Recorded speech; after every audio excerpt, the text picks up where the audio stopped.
আসসালামু আলাইকুম ওয়া রাহমাতুল্লাহ। কেমন আছো সবাই? এক সপ্তাহ বিরতি দিয়ে আবারও চলে আসলাম তোমাদের সামনে। আমি মোহাম্মদ মাহফুজুর রহমান, তোমাদের বায়োলজির টিচার। তোমাদের সাথে আছে আজ রক্ত ও সংবহন নিয়ে, রক্ত সঞ্চালন নিয়ে। আসলে আসো আমরা শুরু করি। খুবই গুরুত্বপূর্ণ একটা চ্যাপ্টার তোমাদের, বেসিক্যালি অ্যাডমিশন টেস্ট এবং বোর্ড পরীক্ষা দুটার জন্যই অত্যন্ত গুরুত্বপূর্ণ চ্যাপ্টারটি।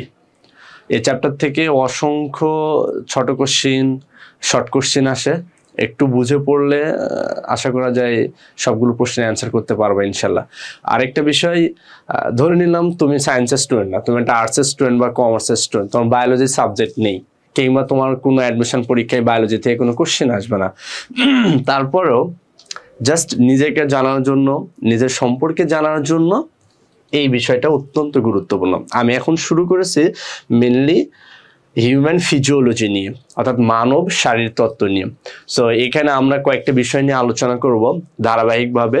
Digestive system, blood circulatory system, nervous system, respiratory system, এরকম কয়েকটা সিস্টেম নিয়ে আলোচনা করব। তার ধারাবাহিকতায় আজ প্রথমে শুরু করছি আমরা ব্লাড সার্কুলেশন নিয়ে, অর্থাৎ ব্লাড সার্কুলেটরি সিস্টেম নিয়ে। যদিও তোমাদের বইতে 3 নম্বর চ্যাপ্টারটা শুরু করা হয়েছে ডাইজেস্টিভ সিস্টেম নিয়ে, তবে আমি একটু তোমাদেরকে ব্লাড থেকে শুরু করতে চাচ্ছি। ব্লাড, এরপর আমরা পর্যায়ক্রমে ডাইজেস্টিভ সিস্টেম বা রেসপিরেটরি সিস্টেম বা এই বিষয়গুলো নিয়ে আলোচনা করব। আর তোমাদের যে কোনো প্রবলেম অবশ্যই তোমরা কমেন্ট করে জানাবা, যে কোনো সময় জানাবা। আশা করি তোমাদের সকল প্রশ্নের উত্তর দেওয়ার চেষ্টা করবো ইনশাল্লাহ। আসো আমরা আর কথা না বাড়িয়ে শুরু করি। তাহলে আমরা আজকে পড়াতে যাচ্ছি তোমাদেরকে, বা তোমাদের সাথে আজকে যে বিষয় নিয়ে ডিসকাস করতে যাচ্ছি, রক্ত ও সঞ্চালন। আসো এই অধ্যায়ের শুরুতেই আমরা জেনে নিই এই অধ্যায়ে আমরা কি কি বিষয় নিয়ে আলোচনা করব বা কি কি বিষয় নিয়ে পড়াশোনা করব এই অধ্যায়ে। প্রথমে এই অধ্যায়ে আলোচনা করব রক্তের গঠন ও উপাদান। আসলে রক্ত কি, রক্তের গঠন কি, রক্তের উপাদান কি, এই বিষয়টা নিয়ে আমরা প্রথমেই কথাবার্তা বলবো। সবসময় মনে রাখবা, যে চ্যাপ্টারটা পড়তে যাবা সে চ্যাপ্টারের হেডলাইন কি, সেই হেডলাইন সম্পর্কে ক্লিয়ার একটা কনসেপ্ট রাখতে হবে তোমাকে। সাপোজ ডাইজেস্টিভ সিস্টেম, পরিপাকতন্ত্র। সো পরিপাকতন্ত্র কি, এ বিষয় সম্পর্কে খুব গুরুত্বপূর্ণ ধারণা তোমাদের রাখতে হবে, মানে খুব ডিটেলস একটা ক্লিয়ার কনসেপ্ট রাখতে হবে। তুমি পড়তেছো রেসপিরেশন সম্পর্কে, এই তো শ্বসন কাকে বলে তোমরা আমাকে জানাবা, শ্বসন কি, শ্বসন কাকে বলে। এরপরে পরবর্তী চ্যাপ্টারটাই আছে শ্বসন সম্পর্কে। সো এই বিষয় সম্পর্কে তোমাদের ক্লিয়ার কনসেপ্ট রাখতে হবে। তোমরা এখন আমাকে জানাবা শ্বসন কাকে বলে, শ্বসন কয় প্রকার এবং কি কি, এই বিষয়টা তোমরা আমাকে জানাবা। সো রক্তের গঠন এবং উপাদান সম্পর্কে আমরা জানবো। এরপর রক্ত সংবহন কিভাবে কাজ করে, এবং আমি যদি একটু ব্যাক করি তোমাদের ক্ষেত্রে, তোমাদেরকে একটু পিছন দিক থেকে যদি কথা বলা শুরু করি, একটু দাঁড়াও।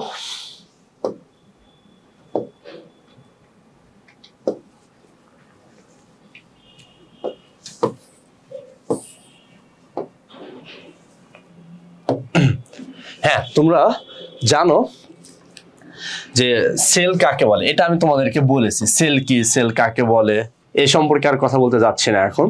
কিন্তু সেল থেকে যে টিস্যু ফর্ম করে সে বিষয়টাও তোমরা জানো, যে অনেকগুলো সেল যখন একত্রিত হয়ে একই রকম কোনো ফাংশন করে তখন সেটাকে আমরা টিস্যু বলি। এবং টিস্যু যখন একত্রিত হয়ে একই রকম কোনো ফাংশন করে সেটাকে আমরা বলি অর্গান, রাইট? এবার অনেকগুলো অর্গান যখন একত্রিত হয়ে একই রকম কোনো ফাংশন করে তখন সেটাকে আমরা বলি সিস্টেম, রাইট? তোমাদের কাছে আমার প্রশ্ন, ব্লাড সার্কুলেটরি সিস্টেম অর্থাৎ রক্ত সংবহন তন্ত্রে কয়টা অর্গান রিলেটেড, কি কি অর্গান এর সাথে সংযুক্ত রয়েছে, এই বিষয়টা তোমরা এখন আমাকে জানাবা। এনিওয়ে, আসো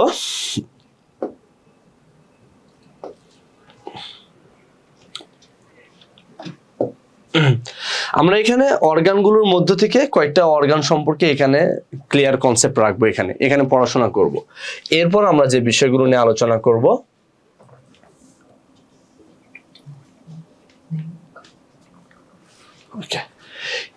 এরপর আমরা যে বিষয়টা নিয়ে আলোচনা করব সেটা আমাদের হার্টটা যে পাম্প করে, হার্টটা কিভাবে পাম্প করে।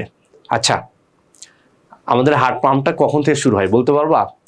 ওই যে আমি এর আগের ক্লাসে যখন তোমাদেরকে ক্লিভেজ সম্পর্কে পড়াচ্ছিলাম, তোমরা অনেকে জানো আমাদের মাতৃগর্ভে 1 মান্থ অর 2 মান্থের মধ্যে আসলে যখন কোনো মা কনসিভ করে তখন তাদের হার্টবিট চলে আসে আর কি।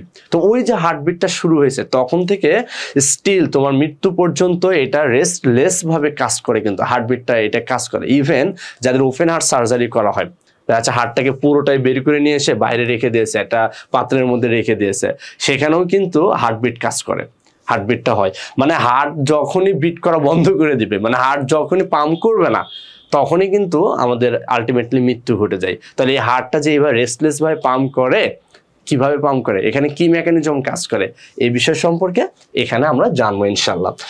এরপর যে বিষয় সম্পর্কে আমরা জানবো, রক্ত সঞ্চালনের ধরন ও প্রকারভেদ সম্পর্কে এখানে জানবো আমরা, এবং রক্তের ব্লাড রিলেটেড যে ডিজিজগুলো রয়েছে, মানে তোমরা তো ফিউচার ডাক্তার, এখানে যারা ক্লাস করতেছো হয়তো এখান থেকে সামনে বছর ইনশাল্লাহ কেউ না কেউ মেডিকেল অ্যাডমিশনে টিকবা, হয়তো দেশের বড় বড় মেডিকেলে তোমরা পড়ালেখা করবে ইনশাল্লাহ। দোয়া করি তোমাদের জন্য, আল্লাহ তোমাদের কবুল করুক।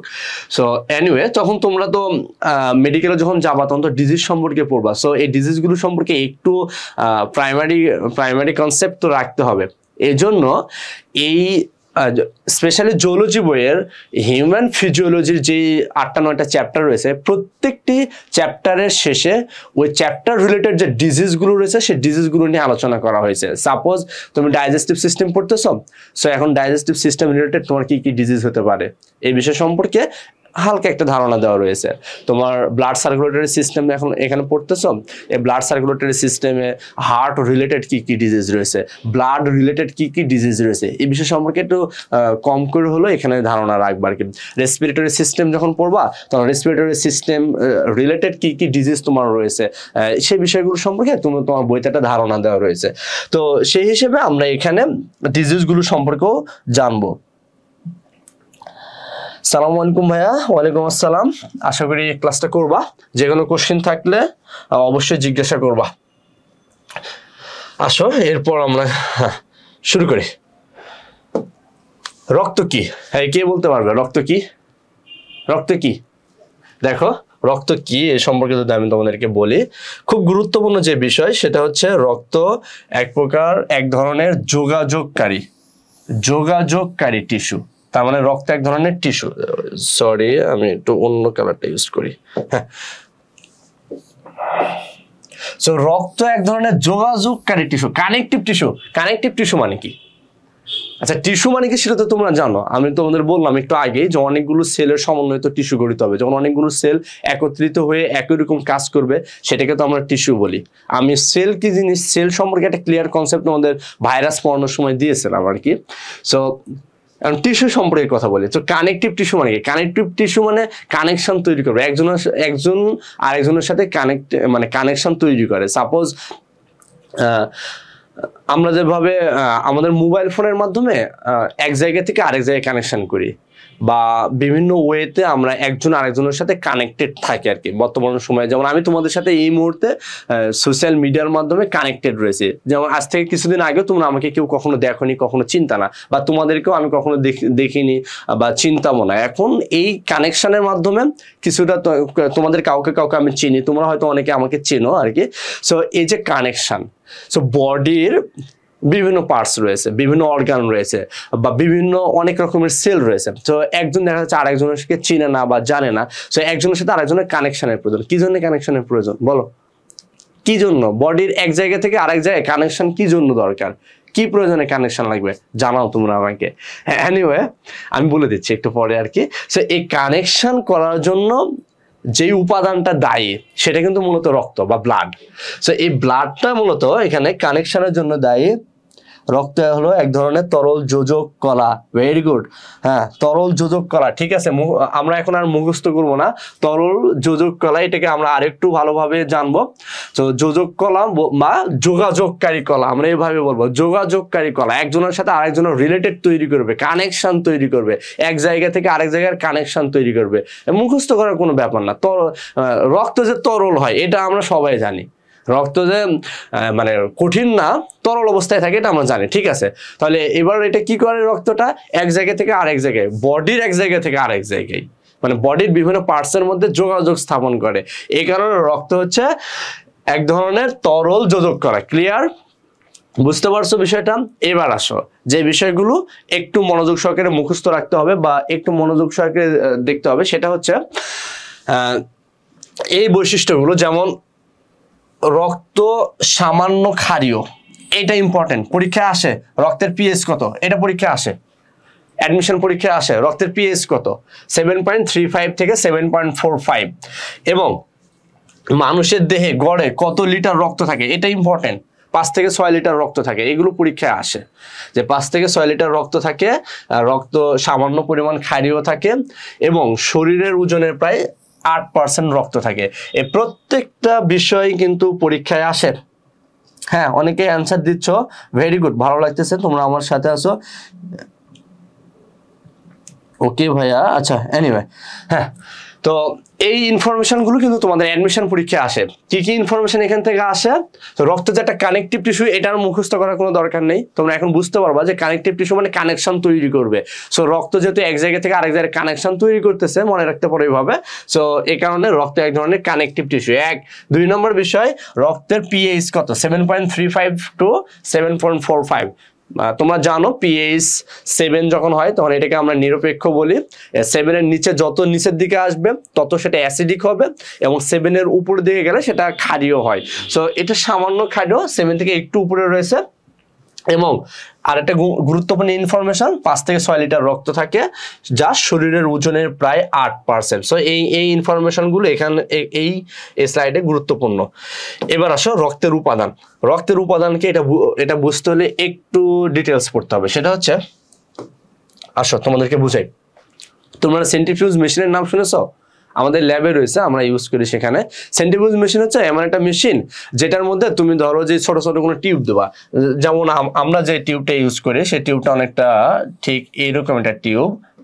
এটাকে আমরা বলি অ্যাপেন্ড্রফ টিউব, অর্থাৎ ওই অ্যাপেন্ড্রফ কোম্পানি থেকে এটা বানাইছে, তো এই কারণে এটাকে অ্যাপেন্ড্রফ টিউব বলি। এই অ্যাপেন্ড্রফ টিউবে আমরা কি করি, এখানে আমরা বিভিন্ন স্যাম্পল ইউজ করি, যেটা সেন্ট্রিফিউজ বলতে মানে কোনো কিছুকে রোটেট করবে, কিন্তু অত্যন্ত দ্রুত গতিতে ঘুরাবে বা রোটেট করবে, এমন একটা মেশিন। সো সেন্ট্রিফিউজ মেশিন হচ্ছে এমন একটা মেশিন যেখানে এরকম অ্যাপেন্ড্রফ টিউব কিংবা টেস্ট টিউব রাখার মতো অনেকগুলো ঘর রয়েছে। আমরা যে সেন্ট্রিফিউজ মেশিনটা ইউজ করতাম ওখানে প্রায় 24টা ঘর ছিল, যে 24টা ঘরে অর্থাৎ আমি একসাথে 24টা অ্যাপেন্ড্রফ টিউব ইউজ করতে পারবো। এরপর এই সেন্ট্রিফিউজ মেশিনটা এই অ্যাপেন্ড্রফ টিউবগুলোকে বা সেন্ট্রিফিউজ মেশিনের ভিতর আমি যে উপাদানগুলো দিব সেই উপাদানগুলোকে অনেক হাই স্পিডে ঘোরাতে সক্ষম। কেমন হাই স্পিড জানো? যেমন আমি নিজে ইউজ করতাম 13,000 আরপিএম। 13,000 আরপিএম, আরপিএম মানে রোটেশন পার মিনিট। 1 মিনিটে 13,000 বার এটা রোটেট করবে, এরকম স্পিডে ঘুরানো সম্ভব। এটা হচ্ছে সেন্ট্রিফিউজ মেশিন। তোমরা হয়তো অনেকেই দেখেছো, আবার অনেকে হয়তো দেখোনি। জাস্ট একটু নেটে সার্চ দেবা যে সেন্ট্রিফিউজ মেশিন। আমি একটু ব্যস্ত আছি, নইলে আমি তোমাদের ভালোভাবে আরেকটু বেটার স্লাইড তৈরি করে তোমাদেরকে সেন্ট্রিফিউজ মেশিনটা দেখাতে পারতাম। আশা করি নেক্সট আর 1-2 সপ্তাহের মধ্যে হয়তো ব্যস্ততা কেটে যাবে ইনশাল্লাহ, আশা করি। সো এইবার আসো, এই সেন্ট্রিফিউজ মেশিনে যদি আমি এভাবে রোটেট করি কি হয়, দুটা কাজ হয়। তার প্রথম বিষয়টা হচ্ছে এখানে যে উপাদানগুলো থাকে, সাপোজ এখানে লিকুইড উপাদান রয়েছে, আবার কিছু সলিড উপাদানগুলো রয়েছে। তো সলিড এবং লিকুইডকে আলাদা করার জন্য আমরা সেন্ট্রিফিউজ করে থাকি। আমি তোমাদেরকে বলি, তোমরা যে ডিএনএ যে দেখতে পাও না, চোখ দিয়ে যেটা দেখতে পাও না, অত্যন্ত ক্ষুদ্র বিষয়, যেটা চোখ দিয়ে দেখা সম্ভব না, সেই ডিএনএও যখন আমি ধরো যে কোনো একটা স্যাম্পল থেকে ডিএনএ বের করার চেষ্টা করতেছি, সো যখন এই রোটেট করি তখন এই যে অ্যাপেন্ড্রফ টিউব, এই অ্যাপেন্ড্রফ টিউবের একদম অ্যাপেন্ড্রফ টিউবের দেখা যাচ্ছে যে অ্যাপেন্ড্রফ টিউবের গায়ে এরকম ক্ষুদ্র একটা পিলেট তৈরি করে, অর্থাৎ ওই লিকুইড অংশ মানে সলিড অংশটাকে আলাদা করে দেয়। কিংবা ধরো যে আমি একটু লিকুইড দিয়েছি ওর মধ্যে, দিয়ে সেন্ট্রিফিউজ করছি, তো এখন কি হবে, দেখা যাচ্ছে লিকুইডের মধ্যে যদি কোনো ডিব্রিজ থাকে, যেগুলো কঠিন পদার্থ, সেই ডিব্রিজগুলোকে একদম পিলেট তৈরি করে এখানে দেখা যাচ্ছে পিলেট তৈরি করে দিবে, আর উপরে একদম লিকুইড পার্টগুলোকে রেখে দিবে। তো এটা হচ্ছে সেন্ট্রিফিউজ মেশিনের কাজ। এখন কি ঘটনা ঘটছে সেটা শোনা, এই রক্তের উপাদানটা কিভাবে নির্ণয় করা যায় বা কিভাবে সায়েন্টিস্টরা নির্ণয় করেছে সেটা তোমাদের বলি। রক্ত টেস্ট টিউবের মধ্যে নিয়েছে সায়েন্টিস্টরা, নেওয়ার পরে এই সেন্ট্রিফিউজ মেশিনে দিয়েছে। এই সেন্ট্রিফিউজ মেশিনে এই যে আমি তোমাদের বললাম না 13,000 RPM, এটা রক্তের ক্ষেত্রে ওনারা যে কাজটা করেছে 3,000 RPM, অর্থাৎ পার মিনিটে 3,000 বার রোটেট করবে। তো 3,000 বার এটা রোটেট করার মতো। হ্যাঁ ভাইয়া, আপনার আগের ক্লাসগুলো কই পাবো প্লিজ বলবেন। হ্যাঁ, আগের ক্লাসগুলো ইউটিউবেও দেওয়া রয়েছে, ফেসবুকেও দেওয়া রয়েছে। তোমরা সিআইডিমি চ্যানেলে ইউটিউবে যে প্লেলিস্ট থেকে আমার ক্লাসগুলো দেখতে পাবা। আর এখানেও থাকবা, আমি তোমাদের এভরি টুইসডে ইনশাল্লাহ আল্লাহ যদি বেঁচে রাখে, এভরি টুইসডে 7:30 বা 7টার সময় তোমাদের সাথে লাইভ ক্লাসে অংশগ্রহণ করবো ইনশাল্লাহ। আর এমনিতেই তোমরা ইউটিউব চ্যানেলে গেলে, প্লেলিস্টে গেলে আমার রেকর্ড করা কিছু ভিডিও সেখানে পাবা, এবং নিয়মিত রেকর্ড করা ভিডিওগুলো আমি দেওয়ার চেষ্টা করবো ইনশাল্লাহ। আশা করি তোমরা আমাদের সাথে থাকবা, কিছু না কিছু তোমাদের উপকার করবো ইনশাল্লাহ, আশা করি। হ্যাঁ, যেটা বলতেছিলাম, তো সায়েন্টিস্টরা টেস্ট টিউব নিয়েছে। তোমরা জানো যে টেস্ট টিউব, ধরো যে এটা একটা টেস্ট টিউব, সাপোজ এই টেস্ট টিউব যেখানে মেজার করতে পারবা। সো এই টেস্ট টিউবের মধ্যে সায়েন্টিস্টরা ব্লাড নিয়েছে, ধরো যে এই পরিমাণ ব্লাড নিয়েছে। এবার ব্লাড নিয়ে এই টেস্ট টিউবটাকে সেন্ট্রিফিউজ মেশিনের মধ্যে দিয়েছে। দেওয়ার পরে এই সেন্ট্রিফিউজ মেশিনটাকে 3,000 RPM, দ্যাট মিনস 3,000 বার রোটেট করবে পার মিনিটে। এরকম ভাবে তারা রোটেট করতে দিয়েছে সেন্ট্রিফিউজ মেশিনকে। এটা তুমি চাইলে চেঞ্জ করতে পারবা। সেন্ট্রিফিউজ মেশিনের দুটা নাট রয়েছে, যেটার মাধ্যমে তুমি টাইম এবং রোটেশনটা ফিক্সড করতে পারো। সো রোটেশন তুমি 1,000 RPM দিতে পারো, 500 RPM দিতে পারো। আমি যেটাতে ইউজ করতাম ওটাতে সর্বোচ্চ 13,000 RPM দেওয়া যেত, 13,200 RPM পর্যন্ত ইউজ করা যেত, এবং আমরা সেটা ইউজ করতাম। এনিওয়ে, এবং তুমি এখানে টাইম ফিক্সড করে দিতে পারো, 1 মিনিট, 2 মিনিট, 3 মিনিট, 30 সেকেন্ড, তোমার যতক্ষণ প্রয়োজন, তোমাদের প্রয়োজন অনুসারে তুমি এখানে টাইম দিতে পারবা। সো সায়েন্টিস্টরা এইটা 3,000 RPM এ 30 মিনিট রোটেট করার সুযোগ দিল। এবার যখন 30 মিনিট রোটেট করেছে,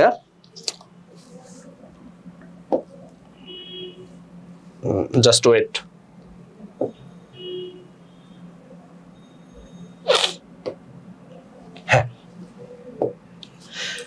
সো আমি যেটা বলতেছিলাম যে সেন্ট্রিফিউজ মেশিনের নিয়ে, ধরো যে এটা টেস্ট টিউব, এই টেস্ট টিউবের মধ্যে ব্লাড নিয়েছে।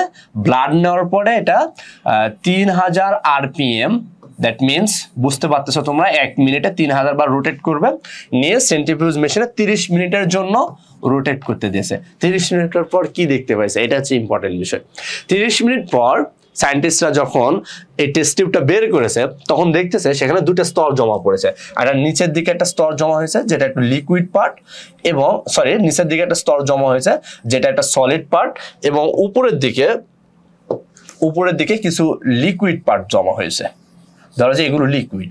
তাহলে প্রথমে মূলত কিন্তু সে টেস্ট টিউবে ব্লাড দিয়েছে, তো ব্লাডটা তো পুরোটাই লিকুইড বলতে পারো প্রথম অবস্থায়। এবার যখন তাকে সেন্ট্রিফিউজ করতে দিয়েছে, সেন্ট্রিফিউজ করার পরে টেস্ট টিউবের নিচের অংশে কিছু সলিড পার্ট জমা পড়েছে, আর উপরের অংশে কিছু লিকুইড অংশ জমা পড়েছে।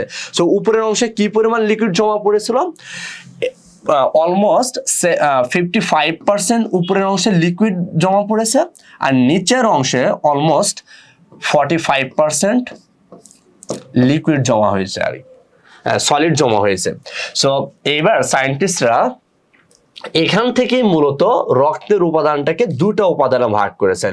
উপরে যে তরল অংশটা সায়েন্টিস্টরা দেখতে পেয়েছেন, সেই তরল অংশে তিনারা নাম দিয়েছেন রক্ত রস, আর নিচের যেই লিকুইড অংশটা দেখতে পেয়েছেন, এই লিকুইড অংশের নাম দিয়েছেন রক্ত কণিকা। সো রক্ত মূলত দুটো প্রধান অংশে বিভক্ত, একটা হচ্ছে রক্ত রস এবং আরেকটা হচ্ছে রক্ত কণিকা। রক্ত কণিকা অ্যান্ড রক্ত রস।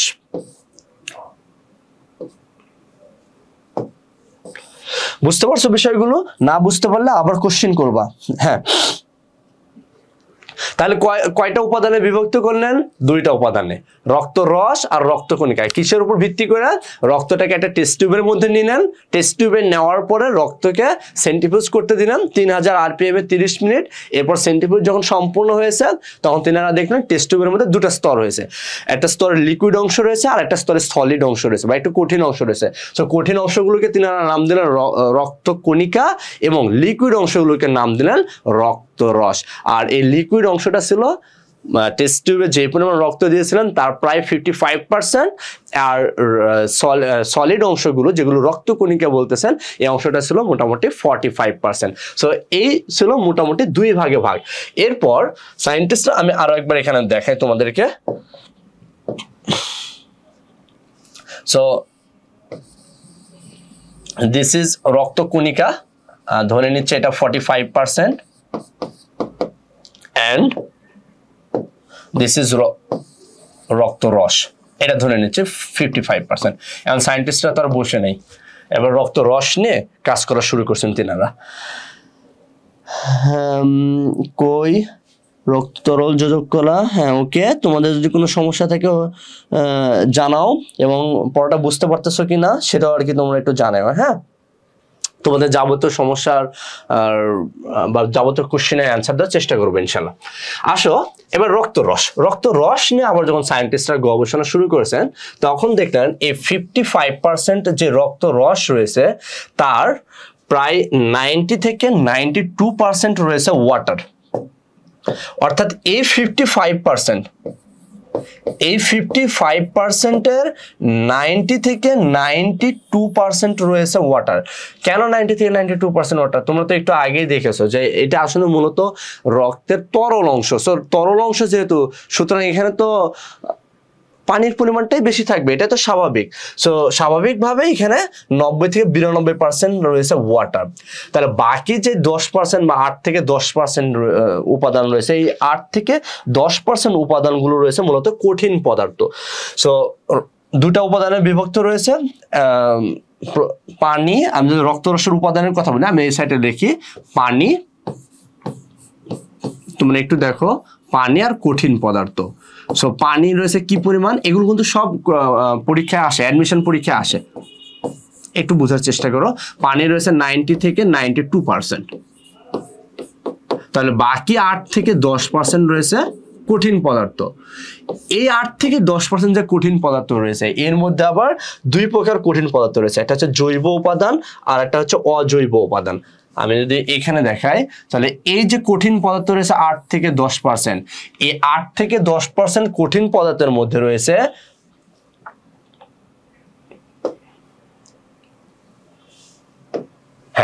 আমরা যদি রক্তরসের কথা চিন্তা করি তাহলে রক্তরস এর কঠিন পদার্থ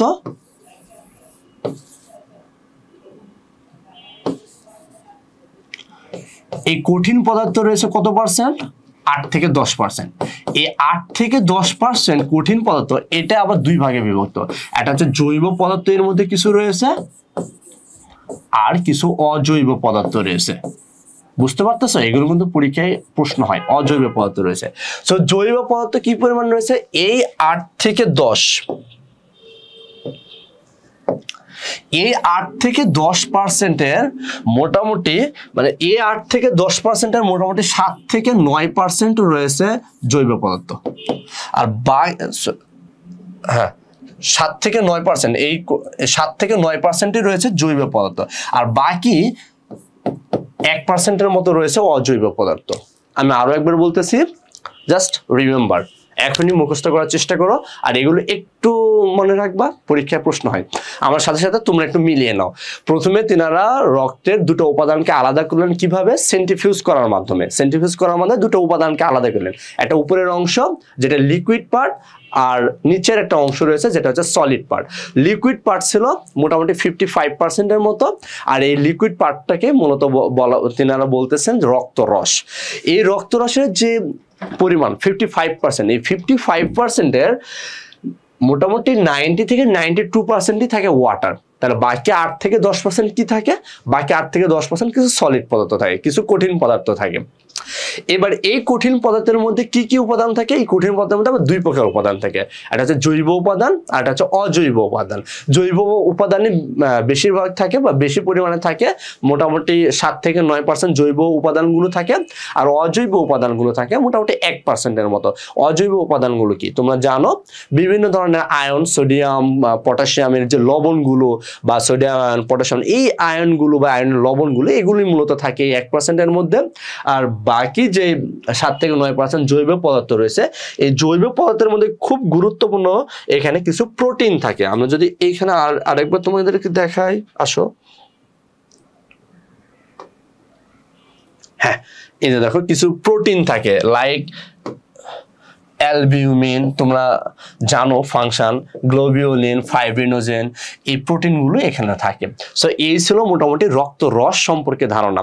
যদি তোমাদের কোনো সমস্যা থাকে রক্ত রস সম্পর্কে এখনই জানো, আমি তোমাদের সকল প্রশ্নের অ্যান্সার দেওয়ার জন্য রেডি ইনশাআল্লাহ। হ্যাঁ, প্রতিদিন ক্লাস হয়। আসসালামু আলাইকুম, আমি নতুন, তোমাকে স্বাগতম, তুমি আমাদের সাথে থাকবা। এমএসটি মাইসা, হ্যাঁ সাথে থাকবা, যে কোনো সমস্যা হলে আমাদেরকে জানাবা ইনশাল্লাহ। জয়ন্ত মজুমদার, হ্যাঁ জনি, হ্যাঁ ওকে। সো এখন আসো রক্তের যে তরল অংশ, রক্তের তরল অংশ যেটাকে আমরা রক্তকণিকা বলতেছি, এই বিষয় সম্পর্কে তোমাদেরকে জানাই। রক্তের তরল অংশের মধ্যে আবার সায়েন্টিস্টরা দেখলেন জাস্ট নিচের যে কঠিন যে পার্টটা, অর্থাৎ রক্ত, যেটাকে ব্লাড সেলস বা রক্তকণিকা বলা হচ্ছে, এই রক্তকণিকার মধ্যে সায়েন্টিস্টরা দেখলেন যে প্রায় বেশিরভাগ অংশই লাল থাকে, আর বাকি কিছু অংশ একটু অন্য কালার বা একটু সাদার মতো থাকে আর কি। তো রক্তের যে অংশ মানে কালারের উপর ডিপেন্ডস করে, অন্যান্য ফাংশনের উপর ডিপেন্ডস করে রক্তের যে কঠিন অংশগুলো ছিল, এখানে তিনি মোট 3 ভাগে ভাগ করেন। লোহিত রক্তকণিকা, হ্যাঁ 3টা অংশ ভাগ করেন, লোহিত রক্তকণিকা, শ্বেত রক্তকণিকা আর অনুচক্রিকা, এই 3টা অংশে মোট সায়েন্টিস্টরা ভাগ করলেন। সো আমরা আসলে একে একে আলোচনা করি। লোহিত রক্তকণিকা প্রথমে আলোচনা করব, এরপর শ্বেত রক্তকণিকা সম্পর্কে আলোচনা করব, দেন অনুচক্রিকা সম্পর্কে আলোচনা করব, এবং এই আজকের ক্লাসের আশা করি শেষের পর্যায়ে খুব গুরুত্বপূর্ণ বিষয় হার্ট সম্পর্কে আলোচনা করব। এই হার্ট কোন পাশে থাকে? বুকের বাঁ পাশে না ডান পাশে? জানাও তো তোমরা, হার্ট কোন পাশে থাকে বলো। এই যে অনেক সময় যে তোমরা বলো যে তোমরা মানে তো হার্টের ভিতরে রাখবো, হার্টের চেম্বার তো খুব ছোট ছোট চেম্বার, এই হার্টের চেম্বারের মধ্যে কেমনেও আরেকজনকে ধরে রাখবা, আর দেখাও তো এইভাবে বুকে হাত দিয়ে দেখাও। তো এটা কোন পাশে থাকে? হার্টটা থাকে কোন পাশে? আর হার্টের মধ্যে কি আদৌ কাউকে ধরে রাখা সম্ভব? আচ্ছা, এনিওয়ে হার্টের বিষয় সম্পর্কে আশা করি যদি সময় পাই ক্লাস শেষে আলোচনা করবো ইনশাল্লাহ হার্ট নিয়ে। আসো লোহিত রক্তকণিকা। লোহিত রক্তকণিকা কি? লোহিত রক্তকণিকা মূলত লাল কালারের যে কঠিন পদার্থগুলো দেখতে পাচ্ছেন সায়েন্টিস্টরা, ওই যে টেস্ট টিউবের নিচে আফটার সেন্ট্রিফিউজ করার পর যে লাল বর্ণের যে অংশগুলো দেখতে পাইছেন সায়েন্টিস্টরা, এটাকে মূলত লোহিত রক্তকণিকা বলতেছেন। এখন এই লোহিত রক্তকণিকার কাজ কি, লোহিত রক্তকণিকার বৈশিষ্ট্য কি, এই বিষয়টা গুরুত্বপূর্ণ। এই বিষয় নিয়ে অ্যাডমিশন পরীক্ষায় নানান ধরনের কোশ্চেন আসে। প্রথমে আসি লোহিত রক্তকণিকা লাল বর্ণের, এই লাল বর্ণ হওয়ার কারণটা কি? এখানে এক ধরনের প্রোটিন পাওয়া যায়, হিমোগ্লোবিন নামে এক ধরনের প্রোটিন, যেটা হচ্ছে কালার তৈরি করে, লাল কালার তৈরি করে। এই কারণে লোহিত রক্তকণিকাগুলো লাল বর্ণের হয়ে থাকে। তোমাদেরকে যদি একটু দেখাই, আসো।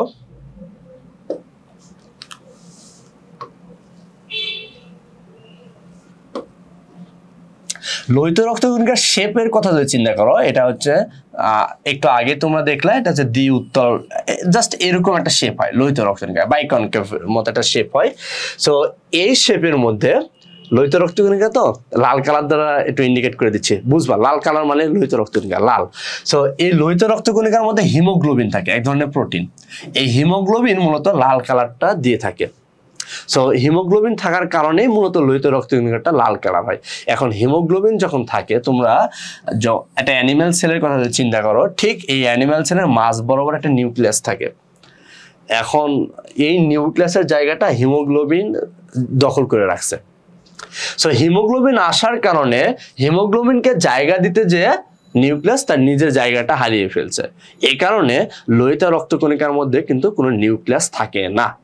এটা কিন্তু খুবই গুরুত্বপূর্ণ ইনফরমেশন, এবং অ্যাডমিশন পরীক্ষায় বারবার এখান থেকে প্রশ্ন করে, এবং ভুল হওয়াটা খুবই স্বাভাবিক যে লোহিত রক্তকণিকা নাকি অনুচক্রিকা, মানে লোহিত রক্তকণিকা নাকি শ্বেত রক্তকণিকা, এই যে মাথার মধ্যে একটা ভুল হওয়ার যে পসিবিলিটি, সেটা আর হবে না। কেন হবে না? এবার দেখো, লোহিত রক্তকণিকা মানে এটা লাল হতে হবে, লাল হতে হলে অবশ্যই হিমোগ্লোবিন থাকতে হবে, হিমোগ্লোবিন না থাকলে সেটা লাল হবে না, হিমোগ্লোবিনটাই লাল কালার হওয়ার জন্য দায়ী। তো এখন হিমোগ্লোবিনকে জায়গা করে দিতে যে নিউক্লিয়াস তার নিজের জায়গাটাই হারিয়ে ফেলছে।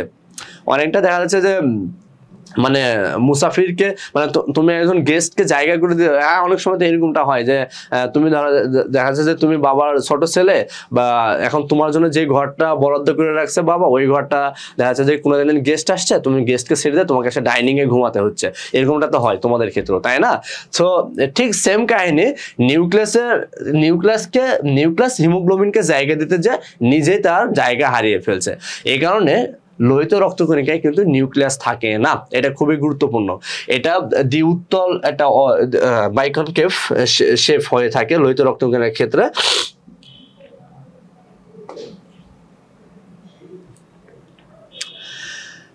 দ্বি অবতল হয়ে থাকে। হ্যাঁ, এখন কেন নিউক্লিয়াস থাকে না সেটা বললাম, হিমোগ্লোবিন থাকার কারণে। আরো একটা গুরুত্বপূর্ণ ইনফরমেশন তোমাদেরকে আমি জানিয়ে রাখি এখান থেকে, লোহিত রক্তকণিকার ক্ষেত্রে কিন্তু মাইটোকন্ড্রিয়াও থাকে না। কে বলতে পারবে? তাহলে আমি চকলেট খাওয়াবো যে লোহিত রক্তকণিকায় মাইটোকন্ড্রিয়া কেন থাকে না? কেউ বলতে পারবা? দেখি।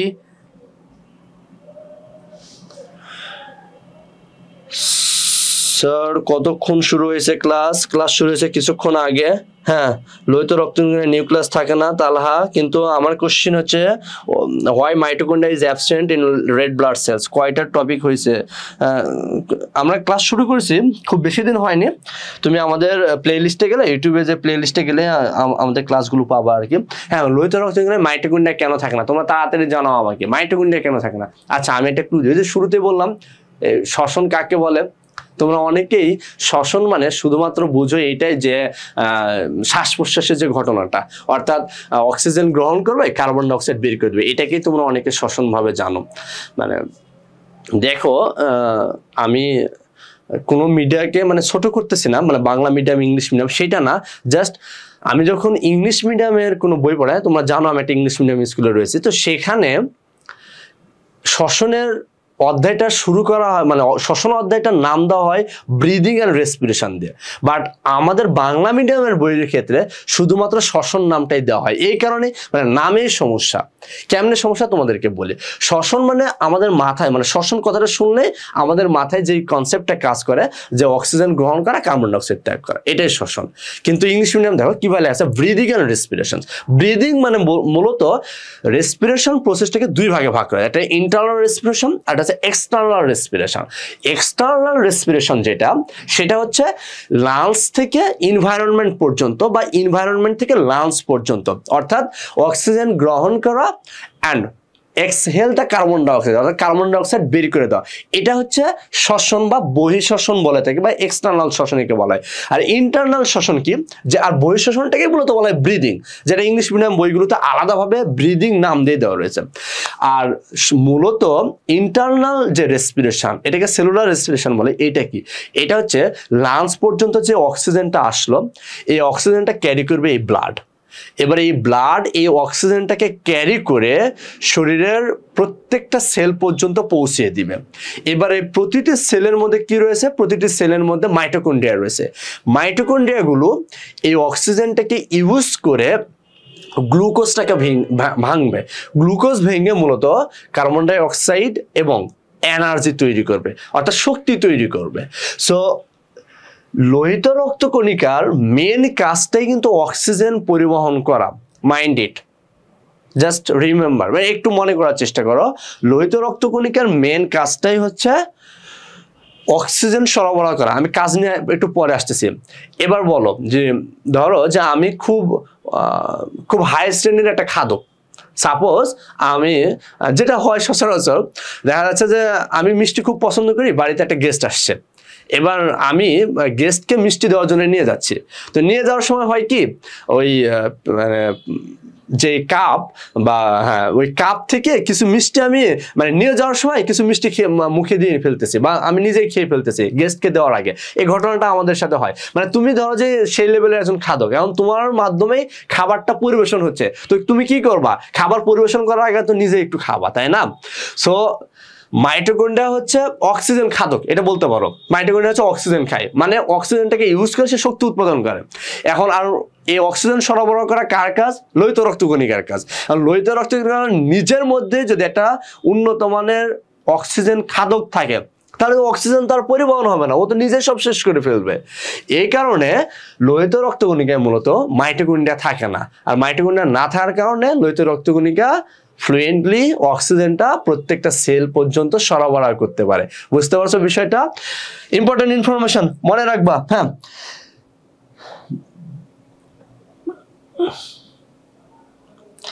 হ্যাঁ, তোমরা অনেকে কমেন্ট করতেছো, ধন্যবাদ তোমাদেরকে আমাদের সাথে থাকার জন্য। আর কোনো কোশ্চেন থাকলে, রিলেটেড কোনো কোশ্চেন থাকলে অবশ্যই জানাও। হ্যাঁ, আসো আমরা আর কি কি ইনফরমেশন এখানে পাই দেখি। তাহলে আমরা বললাম নিউক্লিয়াস নেই, এর সরি, হ্যাঁ কই গেল,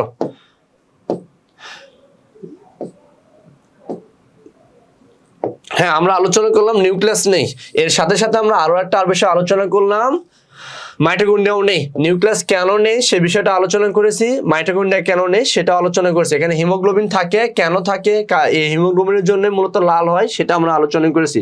পরীক্ষায় এগুলো আসে, এবং এর যে সাইজ বাইকনকেভ এটাও আসে পরীক্ষায়। আমি একটু আগে তোমাদেরকে দেখালাম কেন বাইকনকেভ শেপ, এটা একটু পর বলতেছি। আসো এবার আসো, মানুষের শরীরে কি পরিমাণ রেড ব্লাড সেল থাকে, এটা ইম্পর্টেন্ট। তোমরা, আমার মনে হয় আমার ক্লাস যারা করতেছে এখানে এমন একজনও নেই যে লাইফে কখনো ব্লাড টেস্ট করনি।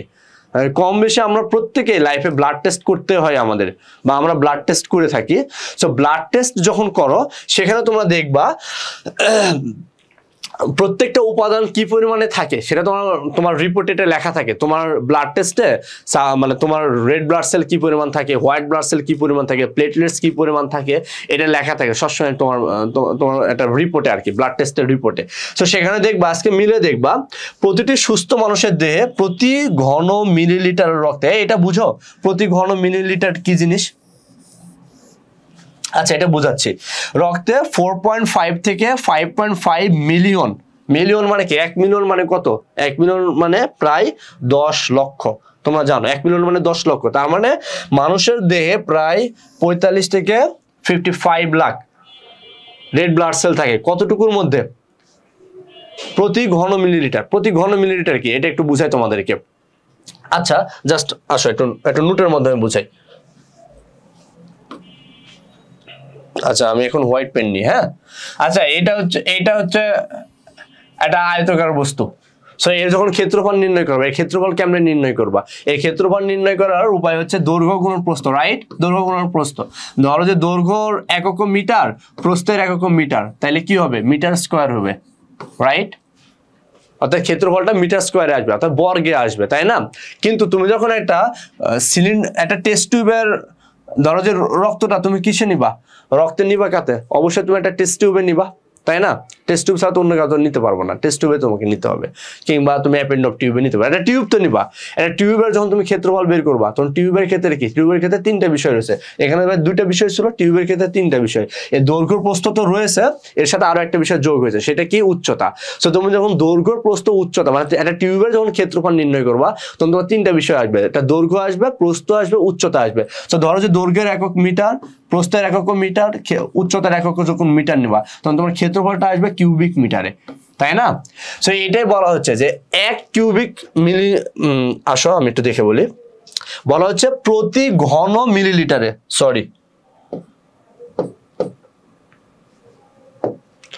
প্রতি ঘন মিলিলিটার রক্তে, অর্থাৎ জাস্ট 1 ঘন মিলিলিটার, ঘন বলতে কি? ঘন বলতে হচ্ছে cubic millilitre.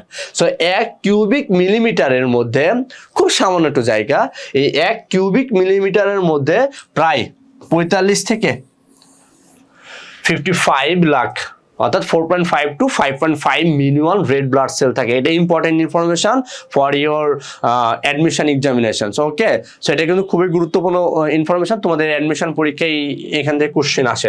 So red blood cell সম্পর্কে কি কি বিষয় বললাম, রেড ব্লাড সেল সম্পর্কে তার আকার আকৃতি নিয়ে আলোচনা করলাম, এরপর নিউক্লিয়াস নেই, মাইটোকন্ড্রিয়া নেই, কেন নেই সেই বিষয়গুলো আলোচনা করলাম। এবার এর মেন যে কাজ, মেন যে ফাংশন, রেড ব্লাড সেলের মেন ফাংশনটা হচ্ছে অক্সিজেন পরিবহন করা। আসলে যে অক্সিজেন পরিবহন করে, এটা পরীক্ষা আসে, অক্সিজেন পরিবহন করে এবং দেহকোষে সরবরাহ করে।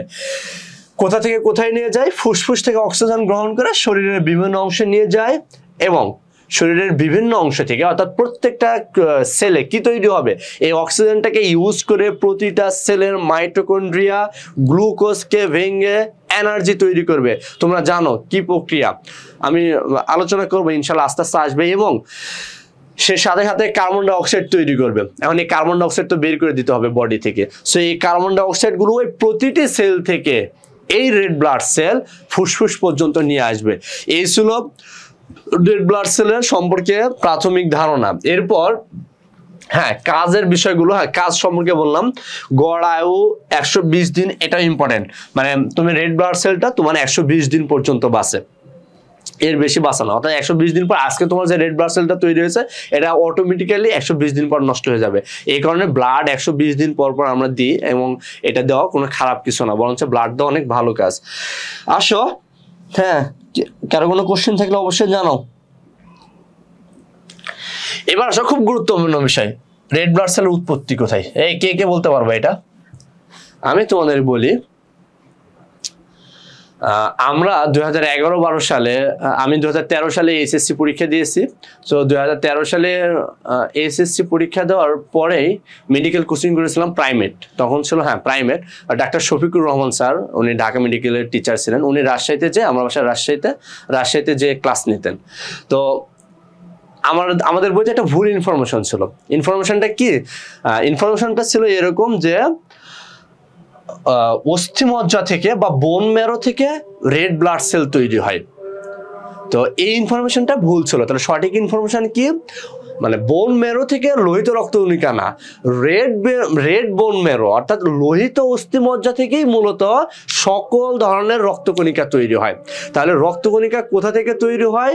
রক্তকণিকা মূলত এই বোন ম্যারো থেকে তৈরি হয়। এখন বোন ম্যারোর মধ্যে আবার দুই প্রকার বোন ম্যারো থাকে, এটা হচ্ছে রেড বোন ম্যারো থাকে, আবার ইয়েলো বোন ম্যারো থাকে। তো মূলত ব্লাডগুলো এই রেড বোন ম্যারো থেকে তৈরি হয়। Not only red blood cell but also red blood cell, white blood cells and others originated from the red bone marrow actually. তো স্যার সে সময় আমাদেরকে এটা সংশোধন করে দিয়েছিল, আমার আজও মনে আছে যে স্যার এটা ঠিক করে দিয়েছিল যে কোথা থেকে এই ব্লাড গুলো তৈরি হয়। কিন্তু আমি তোমাদেরকে আরো একটু প্রিভিয়াস, মানে আর একটু পিছন দিকে নিয়ে যাই। মূলত যখন এমব্রায়োনিক ডেভেলপমেন্ট হয়, মানে তোমাদেরকে ক্লিভেজ সম্পর্কে পড়াইছিলাম, আগের ক্লাসে কিছুটা ধারণা দিয়েছি। সেটা হচ্ছে যখন স্পার্ম এবং ওভাবের মিলন হয়, এরপর যখন এটা ডিভিশন ঘটে, তখন মরুলা, ব্লাস্টুলা, গ্যাস্টুলা, এই যে পর্যায়গুলো তৈরি হয়, এটাকে মূলত ক্লিভেজ বলা হয় আর কি। তো এখানে কয়েক প্রকারের ক্লিভেজ হইতে পারে আর কি। তো এই ক্লিভেজ পর্যায়ে মূলত ডিমের যে কুসুমটা রয়েছে, এই কুসুম থেকে কিন্তু ব্লাডটা তৈরি হয়। মানে আমাদের যে হার্টবিট আসে তার আগে তো আমাদের ব্লাডটা তৈরি হচ্ছে। মানে তুমি কোরআনের আয়াতগুলো দেখলে পাবা যে আমাদেরকে তৈরি করা হচ্ছে মাংসপিণ্ড থেকে, তরল অংশ থেকে। বারবার আল্লাহ সুবহানাহু ওয়া তাআলা এই কথাগুলো বলেছেন। তো এই যে মাংসপিণ্ড, এই যে তরল যে অংশ, এই যে ব্লাড, এটা ব্লাডটা তৈরি হচ্ছে মূলত ওই ডিমের কুসুম থেকে। এরপর যখন আমাদের একটু ডেভেলপমেন্ট হয়েছে, আস্তে আস্তে যখন আমরা একটু বড় হয়েছে মাতৃগর্ভে, তারপর ফাইনালি আমাদের ব্লাডটা তৈরি হয়েছে লিভার থেকে। একটু মানে জেনে রাখো, এগুলো পরীক্ষা আসে না, বাট এটা পরীক্ষা আসে। লিভার থেকে তৈরি হয়েছে। তারপর আমরা যখন ওয়েল এস্টাবলিশড হয়েছি, আমরা যখন একদম বড় হয়েছি, এখন আমাদের বোন ম্যারো কি তোমরা বলতে পারবা? বোন ম্যারোটা কি জিনিস? এই কেউ কি বলতে পারবা? কমেন্ট করে জানাও। হ্যাঁ, অস্থিমজ্জা একজন লিখছে, হ্যাঁ বোন ম্যারোর বাংলায় হচ্ছে অস্থিমজ্জা। তবে তোমাকে একটু সংশোধন করে দিচ্ছি, দুই ধরনের অস্থিমজ্জা পাওয়া যায়। ফাহমিদা আক্তার হ্যাপি, রাইট, হ্যাঁ ফাহমিদা তুমি শুনে নাও, দুই ধরনের অস্থিমজ্জা পাওয়া যায়। একটা হচ্ছে রেড বোন ম্যারো, এখানে দেখায়, হ্যাঁ দুই ধরনের অস্থিমজ্জা পাওয়া যায়। এটা হচ্ছে রেড আর হচ্ছে ইয়েলো। এটা একটু মনে রাখবা, পরীক্ষায় কিন্তু তোমরা যারা মেডিকেল পরীক্ষা দিবা, মেডিকেল অ্যাডমিশন দিবা, তোমাদেরকে বলবো এখনই তোমরা প্রিভিয়াস ইয়ারের কোশ্চেনগুলো একটু দেখবা। প্রিভিয়াস ইয়ারের কোশ্চেনগুলো যদি তুমি একটু অ্যানালাইসিস করো, দেখবা যে 4টা অপশন থাকে, এই 4টা অপশন কি পরিমাণ মানে ক্লোজ অপশন থাকে, খুবই কাছাকাছি অপশন থাকে। সো শুধুমাত্র বোন ম্যারো এতটুকু মনে রাখলে হবে না, কারণ ক নম্বর অপশনে থাকবে অস্থিমজ্জা থেকে, খ নম্বর অপশনে থাকবে লোহিত অস্থিমজ্জা থেকে, তখন তুমি কি অ্যান্সার দেবা? ফাহমিদা তোমাকে বলে রাখছি, একটু মনোযোগ দাও। আমাদের শরীরের মধ্যে 2 প্রকার বোন ম্যারো থাকে, মানে অস্থিমজ্জা থাকে, একটা হচ্ছে লোহিত অস্থিমজ্জা আর একটা হচ্ছে ইয়েলো কালারের অস্থিমজ্জা থাকে। তো মূলত যত প্রকারের ব্লাড রয়েছে, ব্লাড সেল রয়েছে, সবগুলোই এই রেড বোন ম্যারো থেকে তৈরি হয়। মাথায় রাখবে, এটা আর ভুল হবে, এটা আর ভুল করা যাবে না। হ্যাঁ, সো রেড বোন ম্যারো থেকেই মূলত আমাদের ব্লাড সেলগুলো তৈরি হয়। আচ্ছা, বোন ম্যারো কি? ওই যে তোমরা, আচ্ছা তোমাদেরকে এখন আমি মানে 2 প্রকার বোন ম্যারো দেখাই। এটা হচ্ছে যখন তোমরা মুরগি খাও আর কি, চিকেনের যখন রান খাও, তার ভিতরে যে বোন ম্যারো গুলো দেখতে পাও, সেটা অনেকটা রেডিশ কালার না, ওটা হচ্ছে রেড বোন ম্যারো। আর যখন তুমি ওই যে কি বলে এটাকে, রাস্তার ধারে ধারে যে বিক্রি করেন, তোমার হচ্ছে যে খাসির যে খাসির পা দিয়ে যে বিক্রি করে না, খাসির পা থেকে যেটা বানায় আর কি, তো তার মধ্যে যে বোন ম্যারো গুলো থাকে, দেখবো ওটা একটু রেডিশ কালার না, একটু অন্য কালারের হয়ে থাকে, একটু চর্বিযুক্ত হয়ে থাকে, ওটা মূলত যে ইয়েলো বোন ম্যারো। হ্যাঁ, সো আমাদের শরীরের মধ্যেও তোমরা যারা ডাক্তার হওয়া, তারা দেখবা মানুষের শরীর নিয়ে যখন অ্যানাটমি করবা, তখন তোমরা দেখবা আমাদের শরীরের মধ্যে 2 প্রকারের বোন ম্যারো থাকে, একটা রেড বোন ম্যারো থাকে, আবার ইয়েলো বোন ম্যারো থাকে। সো রেড বোন ম্যারো থেকেই কিন্তু মূলত ব্লাড সেল গুলো তৈরি হয়। সরি, হ্যাঁ, বুঝতে কোনো অসুবিধা হলে অবশ্যই জানাবা। হ্যাঁ, এবার বুঝতে পারছো ফাহমিদা? ক্লিয়ার? সো আর অস্থিমজ্জা লিখবা না, এখন থেকে কি লিখবা হচ্ছে লোহিত অস্থিমজ্জা থেকে মূলত ব্লাড সেলগুলো তৈরি হয়। সো এই ছিল মোটামুটি রেড ব্লাড সেল সম্পর্কে আলোচনা। এরপর আসো আমরা হোয়াইট ব্লাড সেল সম্পর্কে পড়বো এখন। হ্যাঁ, হোয়াইট ব্লাড সেল হচ্ছে যার কোনো কালার নেই। কেন কালার নেই? তাহলে এখানে এখন বলো কালার কেন নেই? হিমোগ্লোবিন নেই, এই কারণে কালার নেই। রেড ব্লাড সেলের ক্ষেত্রে তো বলেছিলাম যে হিমোগ্লোবিন থাকে, আর হিমোগ্লোবিন থাকার কারণে মূলত কালারটা আসে। সো তাহলে হোয়াইট ব্লাড সেল নাম শুনে বুঝতে পারতেছো, হোয়াইট, এটা হোয়াইট মানে এর মধ্যে কোনো কালার থাকবে না। কালার নেই মানে এখানে হিমোগ্লোবিন নেই। বুঝে থাকলে বলো তো হোয়াইট ব্লাড সেলে নিউক্লিয়াস থাকে কি থাকে না? এই কমেন্ট করে জানাও, দ্রুত জানাও। ফাহমিদা বলো, হোয়াইট ব্লাড সেলে নিউক্লিয়াস থাকবে কি থাকবে না?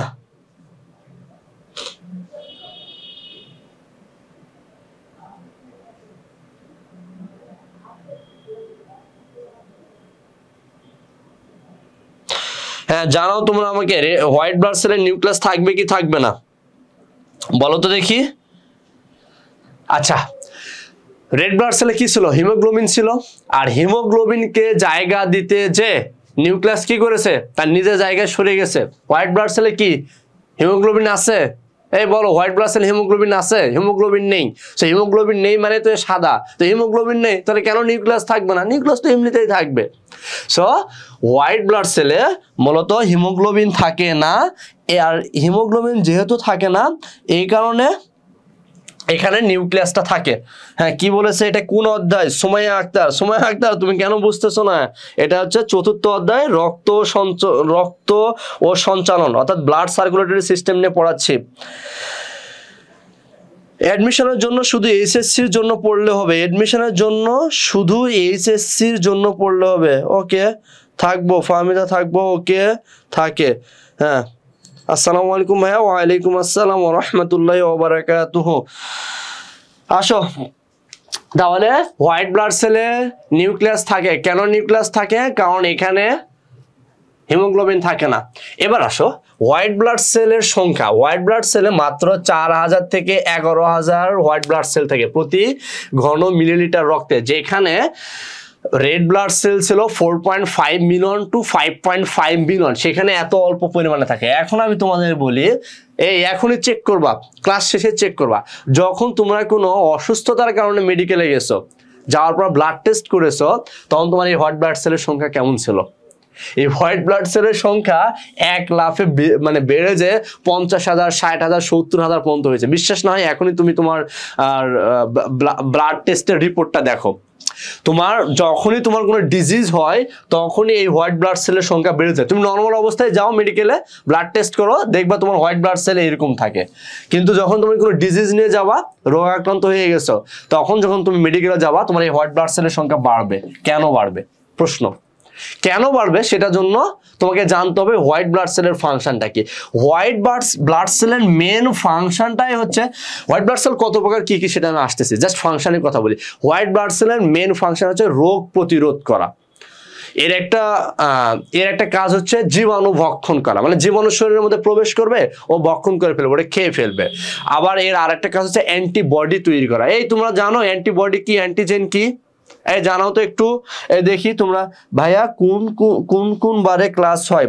তরিকুল ইসলাম তোমার জন্য জানিয়ে রাখতেছে। আবার আমরা প্রতি টুইসডে, এভরি টুইসডে ইনশাল্লাহ আশা করি তোমাদের সাথে আমি থাকবো সন্ধ্যা 7টায়। যদি টুইসডে কোনো কারণে আসতে না পারি বা কোনো ব্যস্ততার কারণে, তাহলে আশা করি আমরা থার্সডে ক্লাসটা নিব, বৃহস্পতিবার। আর এমনিতেই বিভিন্ন বিষয়ের উপরে তোমরা ধারাবাহিকভাবে আমাদের রেকর্ডেড ক্লাস পাবা আমাদের ইউটিউব চ্যানেল সিএডএমির পেজে, যে প্লে লিস্টে গেলে বায়োলজি প্লে লিস্টে তোমরা আমার ক্লাসগুলো পাবা। তোমাদের কোন বিষয়টা বেশি জরুরি, কোন বিষয়টা বেশি মানে আগে একটু পড়ানো ভালো বা পড়ানো প্রয়োজন, সেটা তোমরা যদি আমাকে জানাও, সেই হিসাবে আমি তোমাদের রেকর্ডেড ক্লাস দেওয়ার চেষ্টা করব। আর প্রতি মঙ্গলবার কিংবা বৃহস্পতিবার সন্ধ্যা 7টায় ইনশাল্লাহ তোমাদের সাথে তো লাইভ ক্লাসে থাকবো। হ্যাঁ, যে বিষয়টা বলতেছিলাম অ্যান্টিজেন অ্যান্টিবডি, তাহলে হোয়াইট ব্লাড সেল জীবাণুটাকে তো ভক্ষণ করেই, আবার কিছু হোয়াইট ব্লাড সেল আছে। কোন হোয়াইট ব্লাড সেল সেটা একটু পর আলোচনা করতেছি, যা অ্যান্টিবডি তৈরি করে। এই অ্যান্টিবডি কি বলতে পারবা? আচ্ছা সংক্ষেপভাবে বলি, অ্যান্টিজেন অ্যান্টিবডি দুটো বিষয়, সংক্ষেপে বলি। অ্যান্টিজেন হচ্ছে বহিরাগত কোনো বিষয়, বহিরাগত কোনো পদার্থ, বহিরাগত কোনো বস্তু যেটা শরীরের মধ্যে প্রবেশ করবে। এখন বহিরাগত কি হতে পারে? ব্যাকটেরিয়া হতে পারে, ভাইরাস হতে পারে, ফাঙ্গাস হতে পারে, অ্যালগি হতে পারে, এনি টাইপস অফ প্যাথোজেন হতে পারে, যেটা আমার শরীরের মধ্যে জীবাণু তৈরি করবে, মানে যেটা আমার শরীরের মধ্যে রোগ তৈরি করবে। এটাই মূলত অ্যান্টিজেন। অ্যান্টিবডি কি? যখনই অ্যান্টিজেন আসলো, এই অ্যান্টিবডি এমন একটা বিষয়, মূলত প্রোটিন, যেটা ওই অ্যান্টিজেনের বিরুদ্ধে কাজ করবে। ওই অ্যান্টিজেনের বিরুদ্ধে, ওই অ্যান্টিজেনের সাথে বাইন্ড করে ওই অ্যান্টিজেনকে নিষ্ক্রিয় করার চেষ্টা করবে। এটা হচ্ছে অ্যান্টিবডি। সো এই অ্যান্টিবডি তৈরি করা যে কাজ, কিংবা জীবাণু ভক্ষণ করা যে কাজ, এই কাজটা কে করে থাকে? এই কাজটা করে থাকে হোয়াইট ব্লাড সেল। এখন তুমি যখন রোগে আক্রান্ত হচ্ছ, কোনো ডিজিজ হয়েছে তোমার, এই রোগ আক্রান্ত হওয়ার পর যখন তুমি ব্লাড টেস্ট করতেছ, তখন ওই ডিজিজের এগেনস্টে, অর্থাৎ ওই প্যাথোজেন আর ওই অ্যান্টিজেনের এগেনস্টে তোমার বডিতে প্রচুর পরিমাণে অ্যান্টিবডি তৈরি করতে হবে, কিংবা ওই জীবাণুগুলো ভক্ষণ করতে হবে। সো তখনও যদি এই কম পরিমাণে যদি হোয়াইট ব্লাড সেল থাকে, তাহলে তোমার অ্যান্টিজেনের এগেনস্টে বা জীবাণুর এগেনস্টে ফাইট করে তোমার বডি টিকে থাকতে পারবে না। সুবহানাল্লাহ, চিন্তা করে দেখো, আল্লাহ সুবহানাহু ওয়া তাআলা তোমার বডিকে ফাইট করে টিকে থাকার জন্য ওই অ্যান্টিজেনের এগেনস্টে কিংবা ওই জীবাণুর এগেনস্টে অসংখ্য হোয়াইট ব্লাড সেল তৈরি হচ্ছে। অর্থাৎ নর্মাল সময় তোমার হোয়াইট ব্লাড সেল থেকে 4,000 থেকে 11,000, কিন্তু যখন তুমি অসুস্থ হয়ে পড়তেছ, তখন তোমার এই হোয়াইট ব্লাড সেলটা বৃদ্ধি পেয়ে 50,000, 60,000, 70,000 পর্যন্ত হয়ে থাকে। মানে তোমার শারীরিক অবস্থা জানার জন্যই মেনলি ডাক্তাররা ব্লাড টেস্ট করে থাকে। হ্যাঁ, সো এটা ছিল হোয়াইট ব্লাড সেলের সংখ্যা। এখান থেকে গুরুত্বপূর্ণ ইনফরমেশন যেটা পরীক্ষায় আসে, সেটা হচ্ছে হোয়াইট ব্লাড সেলের আর নিউক্লিয়াস থাকে কি থাকে না, এই বিষয়টা আসে, এবং হোয়াইট ব্লাড সেল সংখ্যায় কি পরিমাণ হয়, এই বিষয়টা এখান থেকে পরীক্ষায় আসে। হ্যাঁ, এবার আসো হোয়াইট ব্লাড সেলের প্রকারভেদ। হোয়াইট ব্লাড সেলকে দুটা ভাগে ভাগ করা হয়। কিসের উপর ভিত্তি করে? ধরো যে এটা একটা হোয়াইট ব্লাড সেল, এর আকার আকৃতি কেমন হয় এটা তো বলতে ভুলে গেছি। রেড ব্লাড সেলের আকার আকৃতি কেমন হয়? এই একটু আগেই বলেছি, বলো রেড ব্লাড সেলের আকার আকৃতি কেমন হয়? এটা তোমাদেরকে বললাম, আমি আর বলবো না, তোমরা কমেন্ট করে জানাও রেড ব্লাড সেলের আকার আকৃতি কেমন হয়। এই তরিকুল ইসলাম, শুধু ক্লাস করলে হবে না, মনোযোগ সহকারে ক্লাস করলে হবে। সো তুমি বলো রেড ব্লাড সেলের আকার আকৃতি কেমন হয়। শামসুন নাহার, বলো রেড ব্লাড সেলের আকার আকৃতি কেমন হয়। একটু আগেই বলেছি তোমাদেরকে। এনিওয়ে, হোয়াইট ব্লাড সেলের আকার আকৃতি বিভিন্ন আকার আকৃতির হইতে পারে, এটা নির্দিষ্ট কোনো আকার আকৃতির নাই। এখন হোয়াইট ব্লাড সেলকে দুই ভাগে ভাগ করা হয়। কিসের উপর ভিত্তি করে? শোনো, ক্লাস শেষ করার পর যদি তোমাদের আবার পুনরায় বই একদম A to Z পড়তে হয়, তার মানে ক্লাসের কোনো সার্থকতা নেই। ক্লাস শেষ করার পর কিছু যদি তোমাদের মনে থাকে, বইটা না দেখে যদি কিছুটা পড়তে পারো, কিছুটা লিখতে পারো খাতায়, এটা হচ্ছে সার্থকতা। আমার একজন স্যার ছিলেন, খুব ভালো স্যার, আমি খুব স্যারকে খুব রেসপেক্ট করি, বিধানচন্দ্র দাস, রাজশাহী ইউনিভার্সিটির জুলজির প্রফেসর ছিলেন, এখন বর্তমানে তিনি রিটায়ার করেছেন এবং একটা ইউনিভার্সিটির ভিসি। তো স্যার খুব অসময়ে ক্লাস নিতেন, মানে থার্ড ইয়ার আমাদের ক্লাস নিতেন ওই দুপুর 2:30-3টার দিকে ক্লাস নিতেন। সো ওই সময় বুঝতেই পারতেছো ক্লাস করাটা খুব বোরিং ফিল হতো। তারপর স্যারের ক্লাস ছিল, স্যার মেনলি ট্যাক্সোনমি সম্পর্কে পড়াতেন। ট্যাক্সোনমি কি প্রথম দিন একটু বলেছিলাম, আলোচনা করবো ইনশাল্লাহ। সো যাই হোক, স্যার খুব ভালো ক্লাস নিতেন। তো স্যার বসে থাকতেন, বসে থেকে ক্লাস শেষে একটা কথা বলতেন যে আজকে যে বিষয়ে ক্লাস নিলাম এই বিষয়ের উপর যদি তোমরা আর পড়ালেখা না করে বাসায় যে যদি বই খাতা না দেখে পরীক্ষায় যদি 2-4 লাইন কি লিখতে পারবা? আমরা বলতাম জি স্যার পারবো ইনশাল্লাহ। তখন স্যার বলতো এটাই ক্লাসের সার্থকতা। আর যদি মানে 2-4 লাইন যদি লিখতেই না পারো, ক্লাস করার পরেও তোমাকে ওই রেগুলার বই পড়তে হয়, তাহলে ক্লাস করার কোনো সার্থকতা নেই। সো এদিকে আসো, মনোযোগ দাও ভাইয়া। 2 থেকে 3 দিন ক্লাস নিলে ভালো হবে। হ্যাঁ ইনশাল্লাহ আমরা আশা করি। হ্যাঁ এমএসটি মায়েসা, হ্যাঁ আমরা আস্তে আস্তে গ্র্যাজুয়ালি ক্লাস টাইমটা বাড়াবো ইনশাল্লাহ। তোমরা আমাদের সাথে থাকবা। আর ক্লাস না নিলেও মানে ক্লাসটা কম হইলেও আমাদের রেকর্ডেড ক্লাস রেগুলার আপলোড করা হবে আমাদের সিআইডিমির পেজে, হ্যাঁ ইউটিউব পেজে। তোমরা সেখানে যে প্লেলিস্ট থেকে দেখে নিবা। এনিওয়ে, ডাব্লিউবিসির শরীরে কিছু দানাদার বস্তু থাকে, আবার কিছু কিছু আছে যাদের শরীরে কোনো দানাদার বস্তু থাকে না।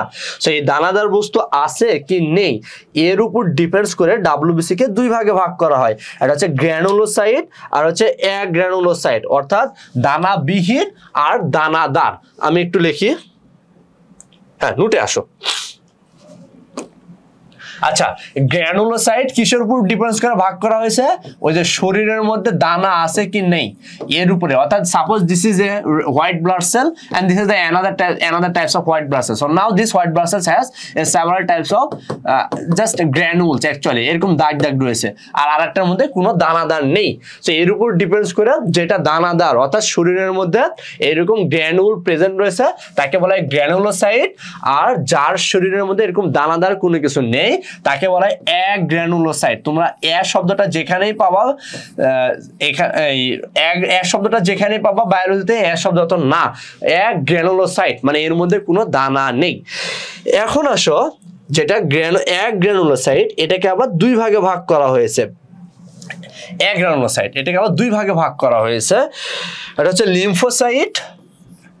এই ইনফরমেশনগুলো ইম্পর্টেন্ট, এগুলো পরীক্ষায় আসে, অ্যাডমিশন পরীক্ষায় আসে, আবার বোর্ড পরীক্ষা আসে। 2 ভাগে ভাগ করা আছে, এটা হচ্ছে লিম্ফোসাইট এন্ড অ্যানাদার মনোসাইট। বলতে পারবা লিম্ফোসাইটের ফাংশন কি, মনোসাইটের ফাংশন কি? দেখি কে পারবা?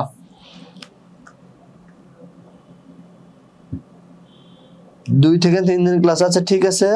হ্যাঁ আচ্ছা, সময় একটা কোন অধ্যায় এটা তো বলেছে আগে। এনিওয়ে, লিম্ফোসাইট এন্ড মনোসাইট বলতে পারবা? লিম্ফোসাইট, হ্যাঁ মনোসাইট, অ্যাগ্র্যানুলোসাইট এর ফাংশনটা কি? এগুলো পরীক্ষায় আসে। সো আসো, লিম্ফোসাইট কি এবং মনোসাইট। এর আগে আরেকটা এখানে ভাগ করি, গ্র্যানুলোসাইট। গ্র্যানুলোসাইটকে আবার 3 ভাগে ভাগ করা হয়েছে, neutrophil, eosinophil and basophil. So neutrophil আমি এখানে লিখে রাখি, এটা 3টা ভাগ, 1 2 3। এটা হচ্ছে নিউট্রোফিল,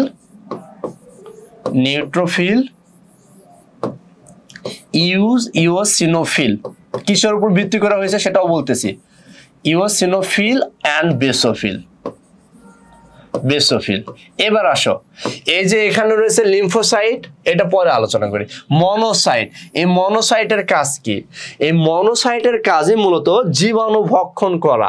অর্থাৎ এই যে অ্যাগ্র্যানুলোসাইট প্রকারের মধ্যে, অর্থাৎ যাদের শরীরে দানা নেই তাদের আবার 2 ভাগে ভাগ করলাম, লিম্ফোসাইট, মনোসাইট। মনোযোগ দাও, আশা করি ক্লাসে পড়াটা হয়ে যাবে। মনোসাইট, এই মনোসাইটের কাজ হচ্ছে জীবাণু ভক্ষণ করা। অর্থাৎ তোমার শরীরের মধ্যে যখনই কোনো অ্যান্টিজেন প্রবেশ করবে, that means any foreign particles like protein, like carbohydrate, like lipid, যে কোনো কিছু হইতে পারে। তো mind it, antibody always protein, but অ্যান্টিজেনটা প্রোটিন হতে পারে, কার্বোহাইড্রেট হতে পারে, লিপিড হতে পারে, যে কোনো কিছু হইতে পারে, প্যাথোজেন যে কোনো কিছু হইতে পারে, ব্যাকটেরিয়া, ভাইরাস সবই হয়।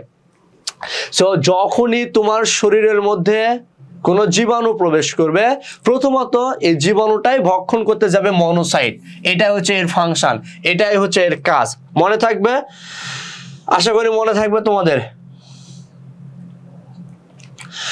এবার আসো লিম্ফোসাইট। লিম্ফোসাইটের কাজটা কি? তাহলে ফ্যাগোসাইটোসিস প্রক্রিয়ায় জীবাণু ভক্ষণ করাই হচ্ছে মনোসাইটের কাজ। আর লিম্ফোসাইটের কাজ কি? এটা পরীক্ষায় আসে। লিম্ফোসাইটের কাজ হচ্ছে অ্যান্টিবডি তৈরি করা, অর্থাৎ জীবাণু ভক্ষণ করার পরও যখন আরো জীবাণু রয়েছে সেই জীবাণুর এগেনস্টে কাজ করার জন্য বডিতে অ্যান্টিবডির প্রয়োজন। Antibody always protein which binds with antigen and ওই অ্যান্টিজেনটাকে কি করবে? ইনঅ্যাক্টিভ করে দিবে আর কি। এটা হচ্ছে মূলত অ্যান্টিবডির কাজ। আর শরীরে কেমন অ্যান্টিবডি হয়, ওয়াই শেপ হয়, কত প্রকার অ্যান্টিবডি থাকে, এটা নিয়ে আমরা ইমিউন সিস্টেম যে চ্যাপ্টারটা রয়েছে তোমাদের লাস্টের দিকে, প্রতিরক্ষার যে চ্যাপ্টারটা, সেখানে আলোচনা করবে ইনশাআল্লাহ, আল্লাহ যদি বেঁচে রাখে।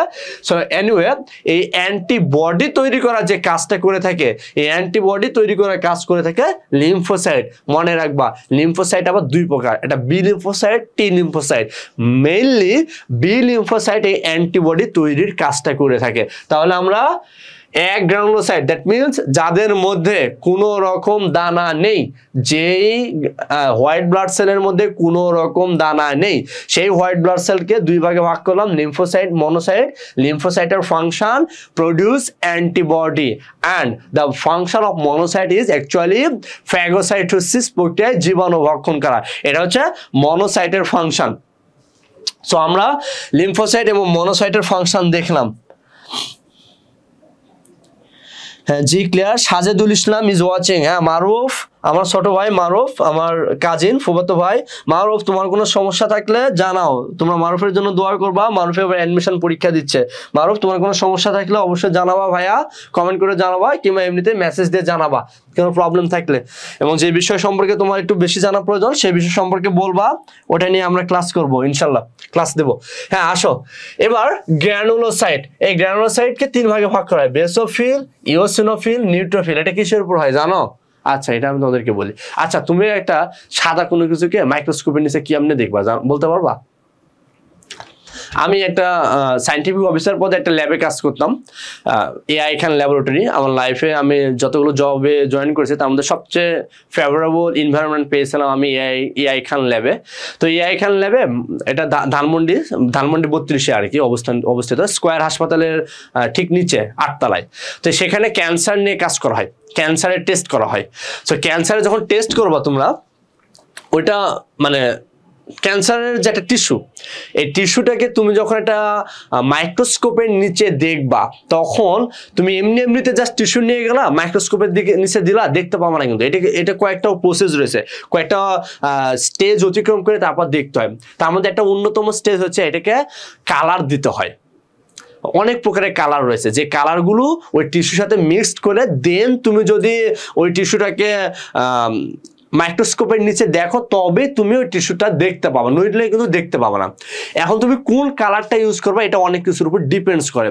সাধারণত আমরা ওইখানে ল্যাবে ইউসিনোফিল একটা কালার, ইউসিন একটা কালার ইউজ করতাম, তো একটা রঞ্জক পদার্থ ইউজ করতাম। এটা মূলত আবার সার্কিনোজেন, মানে ক্যান্সার তৈরি করে। সো হোয়াইট ব্লাড সেলগুলো তো এমনিতেই সাদা। এখন একে তুমি যে মাইক্রোস্কোপের নিচে দেখবা, মাইক্রোস্কোপের নিচে দেখার জন্য হোয়াইট ব্লাড সেলের সাথে তোমাকে কিছু কালার অ্যাড করতে হবে।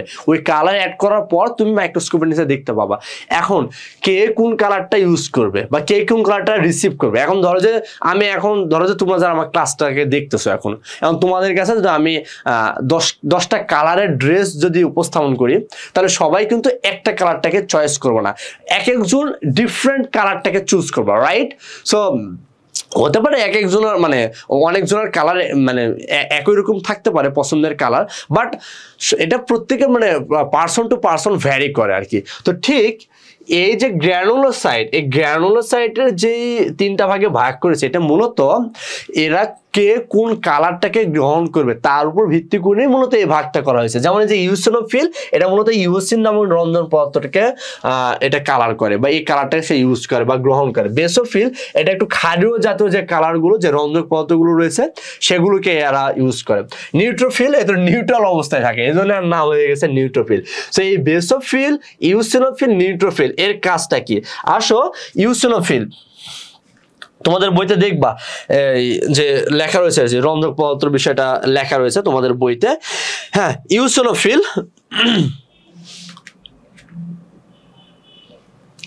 এই আগে নিউট্রোফিলের কথা বলি। হ্যাঁ, নিউট্রোফিল আর মনোসাইট এই দুইটা কিন্তু মানে একই রকম ফাংশন করে, অর্থাৎ এই দুইটাই ফ্যাগোসাইটোসিস প্রক্রিয়ায় জীবাণু ভক্ষণ করে। নিউট্রোফিল এবং মনোসাইট দুইটাই ফ্যাগোসাইটোসিস প্রক্রিয়ায় জীবাণু ভক্ষণ করে। আর এই বেসোফিল খুবই গুরুত্বপূর্ণ ইনফরমেশন, বেসোফিল হেপারিন তৈরি করে। এই হেপারিনের কাজ কি জানো? আচ্ছা, ব্লাড ভেসেল সম্পর্কে আমি নেক্সট, আজকে মনে হয় আজকে আর পারবো না, আজকে অনেক সময় হয়ে গেছে রে, 1 ঘন্টা হয়ে গেছে। হ্যাঁ, ব্লাড ভেসেল সম্পর্কে আমরা নেক্সট ডেতে আলোচনা করবো ইনশাল্লাহ। সো ব্লাড ভেসেলের মধ্যে ব্লাডটা যে চলে, ব্লাড ভেসেল বলতে একটা টিউব আর কি। হ্যাঁ, যে টিউব বা একটা নেটওয়ার্ক যার মধ্যে দিয়ে ব্লাডটা ক্যারি হয়, ব্লাডটা এক জায়গা থেকে আরেক জায়গায় পরিবাহিত হয়, হার্ট থেকে পুরো বডিতে কিংবা পুরো বডি থেকে হার্টে, এটা হচ্ছে ব্লাড ভেসেল। সো এখানে কয় রকমের ব্লাড ভেসেল রয়েছে, তাদের স্ট্রাকচার কি, কার কি বৈশিষ্ট্য, এই সম্পর্কে ডিটেলস তোমাদের জানতে হবে, এটা নিয়ে আলোচনা করবো ইনশাল্লাহ। এনিওয়ে, মানে ব্লাড ভেসেলের মধ্য দিয়ে যদি ব্লাডটা ক্যারি না হয়, মানে লিকুইড অবস্থা যদি না থাকে, তাহলে তো ব্লাডটা ট্রান্সপোর্ট হতে পারবে না, মানে ব্লাডটাও মানে যেতে পারবে না। সো এই হেপারিন মূলত এই ব্লাডটাকে লিকুইড অবস্থায় রাখে, মানে ব্লাডটাকে শক্ত করে পরিবহন হতে বাধা দান করে না। মানে এই হেপারিন না থাকলে, আরো সহজ ভাষায় বলি, হেপারিন না থাকলে ধরো যে এটা টিউব, এদিকে দেখো এটা টিউব, এই টিউবের মধ্যে দিয়ে ব্লাড যাবে, এখন ব্লাড লিকুইড তাই যেতে পারতেছে। এবার ব্লাড যদি লিকুইড না হয়ে শক্ত অবস্থানে যদি থাকে, তাহলে ওই টিউবের মধ্যে দিয়ে ব্লাড আর যেতে পারবে না। তো হেপারিন যে কাজটা করে, হেপারিন মূলত ব্লাডকে নিরবিচ্ছিন্নভাবে পৌঁছে দিতে, অর্থাৎ রক্ত যাতে করে জমাট না বাঁধে, রক্ত যাতে কঠিন না হয়ে যায়, এই কারণে মানে এই কাজটা করে থাকে হেপারিন। আর এই হেপারিন কে তৈরি করে? এই বেসোফিল মূলত হেপারিন তৈরি করে, যেটা রক্তকে কোয়াগুলেট হতে বাধা দান করে, অর্থাৎ রক্তকে জমাট বাঁধতে বাধা দান করে। ইউসিনোফিল এটাও আমাদের মূলত রোগ প্রতিরোধক ক্ষমতাটা বৃদ্ধি করে, অনেকটা যে অ্যান্টিবডি তৈরি করে বলছিলাম না, লিম্ফোসাইট, অ্যান্টিবডি শুধুমাত্র লিম্ফোসাইটই তৈরি করে, বাট এটাও আমাদের রোগ প্রতিরোধক ক্ষমতা বৃদ্ধি করে। সো এই ছিল মোটামুটি তোমাদের, এই ছিল হোয়াইট ব্লাড সেল নিয়ে কথাবার্তা, যে গ্র্যানুলোসাইট, গ্র্যানুলোসাইটকে আবার ভাগ করা আছে নিউট্রোফিল, ইউসিনোফিল, বেসোফিল, অ্যাগ্রানোসাইটকে লিম্ফোসাইট, মনোসাইট, এবং তাদের কাজ কি। ইউসিনোফিল খুবই গুরুত্বপূর্ণ একটা বিষয়, আমি বলতে ভুলে গেছি। ইউসিনোফিল এটা হচ্ছে আমাদের যে খুবই গুরুত্বপূর্ণ ইনফরমেশন, এটা মনে রাখবো যে অ্যালার্জি এবং পরজীবীর সংক্রমণ প্রতিরোধ করে। আমাদের শরীরে অ্যালার্জি হয় এবং পরজীবীর সংক্রমণ, দ্যাট মিনস তোমার আমাদের প্রত্যেককে কৃমির ওষুধ খাওয়ানো হয়, কৃমি। সো কৃমির যে ট্যাবলেট খাওয়ানো হয়, তোমরাও খাইছো আর কি, কৃমির ট্যাবলেট। সো এই যে কৃমি পরজীবী আর কি, এই পরজীবীর যে সংক্রমণ, এই সংক্রমণ থেকে এবং অ্যালার্জিক যে রিয়াকশন, অ্যালার্জি থেকে রক্ষা করে মূলত ইউসিনোফিল। আমি রিপিট করি, নিউট্রোফিলটা জাস্ট মনোসাইটের মতো ফ্যাগোসাইটোসিস প্রক্রিয়ায় জীবাণুগুলোকে ভক্ষণ করে আর কি। আর বেসোফিল কি করে? হেপারিন তৈরি করে, যেটা আমাদের ব্লাড কোয়াগুলেট হতে বাধা দান করে, যার কারণে ব্লাড ভেসেলের মধ্য দিয়ে কন্টিনিউয়াসলি ফ্লো করে। আর eosinophil very much important information, allergy এবং পরজীবীর সংক্রমণ থেকে ইউসিনোফিল বডিকে হেফাজত করে, রক্ষা করে। লিম্ফোসাইট, যেটা অ্যাগ্রানুলোসাইটকে 2 ভাগে ভাগ, সেটা আলোচনা করেছি। লিম্ফোসাইট অ্যান্টিবডি তৈরি করে, ভাইরাস ধ্বংস করে। মনোসাইট ফ্যাগোসাইটোসিস প্রক্রিয়ার মাধ্যমে জীবাণু ভক্ষণ করে। সো এই ছিল মোটামুটি গ্র্যানুলোসাইট, অ্যাগ্রানুলোসাইট সম্পর্কে আলোচনা, অর্থাৎ হোয়াইট ব্লাড সেল সম্পর্কে আলোচনা। আজকে আরো অনেক বিষয় আলোচনা করার ছিল, বাট অনেক সময় হয়ে গেছে। তোমাদের হয়তো অনেকের মানে একটা ক্লাস আসলে 1 ঘন্টার বেশি সময় ধরে নিলে আর তোমাদের ধৈর্য থাকে না, অনেকের ধৈর্য থাকে না। দেখো আমাদের আরো অনেকগুলো স্লাইড বাকি ছিল, হার্ট সম্পর্কে আলোচনা করার ইচ্ছে ছিল আজকে পারলাম না। রক্তের বাকি বিষয়গুলো, তোমাদের এই অধ্যায়ের বাকি বিষয়গুলো আশা করি ইনশাল্লাহ সামনের ক্লাসে আমরা আলোচনা করব। সে পর্যন্ত সবাই ভালো থাকো, সুস্থ থাকো। আর তোমাদের যে কোনো ইনফরমেশান, যে কোনো প্রশ্ন, যে কোনো কমেন্ট, তোমাদের যে কোনো সাজেশান, তোমাদের সাজেশানগুলোকে আমরা ওয়েলকাম জানাই। ক্লাস কেমন হচ্ছে, কিভাবে নিলে আরেকটু ভালো হবে, কিভাবে নিলে তোমরা আরেকটু বুঝবা, যে কোনো বিষয়ে তোমাদের যে কোনো সাজেশান আমাদেরকে কমেন্ট করে জানিয়ে দিবা। এবং তোমরা কোন বিষয় সম্পর্কে আগে বেশি জরুরিভাবে ক্লাস করতে চাও সেই বিষয়টা সম্পর্কেও আমাকে জানাবা, আমাদেরকে জানাবা, আমাদের পেজে জানাবা, আমাদেরকে কমেন্ট করে জানাবা, আমাদেরকে পার্সোনালি মেসেজ দিয়ে জানাবা, বিভিন্নভাবে তোমরা জানাতে পারো। আমরা সেই বিষয়গুলো নিয়েই ডিসকাস করবো ইনশাল্লাহ। সো সামনের সপ্তাহ পর্যন্ত সবাই ভালো থাকো, অন্যান্য ক্লাসের সাথেও যুক্ত থাকবা। আশা করি তোমাদের সাথে আবার সামনের সপ্তাহে দেখা হবে ইনশাল্লাহ। আসসালামু আলাইকুম ওয়া রাহমাতুল্লাহ।